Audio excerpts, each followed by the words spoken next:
Hi hello అండి, welcome to Nawaz kitchen. ఈరోజు special carrot kulfi sweet. ఈ క్యారెట్ కుల్ఫీ స్వీట్ చాలా అంటే చాలా టేస్టీగా ఉంటుందండి. మీరు ఎప్పుడు చేసుకునే క్యారెట్ స్వీట్ లాగా కాకుండా ఈ విధంగా క్యారెట్ కుల్ఫీని చేసుకొని ఇంటికి బంధువులు వచ్చినప్పుడు ఈ స్వీట్ని తినిపించండి. ఓకే ఫ్రెండ్స్, స్టార్ట్ చేద్దామా? ముందుగా ఒక గిన్నెలో నెయ్యి వేసుకోవాలండి. ఇది నేను ఇంట్లోనే తయారు చేసిన నెయ్యి. ఈ నెయ్యి కరిగాక ఇందులో డ్రై ఫ్రూట్స్, కాజు, బాదం చిన్న పీసెస్లా కట్ చేసి వేయించుకోవాలి. ఇవి వేగాక ఇందులో క్యారెట్ తురుమండి. బాగా శుభ్రంగా కడిగిన ఈ క్యారెట్ తురుముని ఈ నెయ్యిలో వేసుకోవాలి. ఈ విధంగా అంతా వేసి బాగా కలుపుకోవాలి.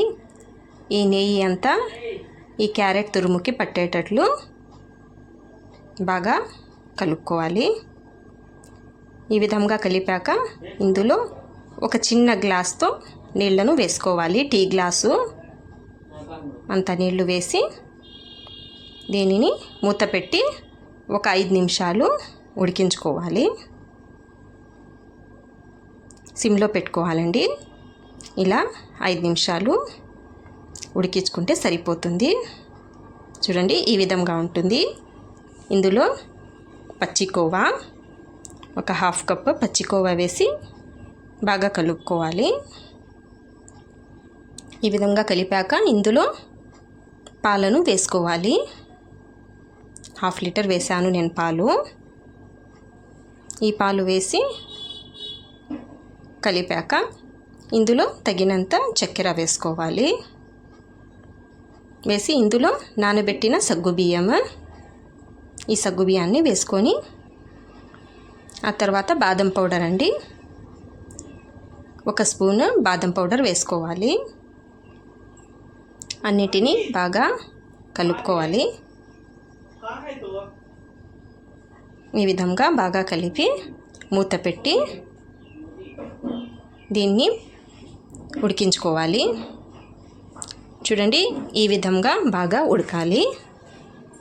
దీనికి ఎక్కువ సమయం కూడా పట్టదండి ఉడకడానికి.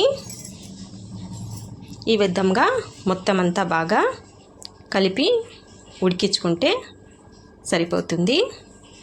చిక్కదనం కూడా ఈ మాత్రం ఉండాలండి. ఈ విధంగా చిక్కబడ్డాక స్టవ్ ఆఫ్ చేసేయాలి. చూడండి, ఈ విధంగా ఉండాలి.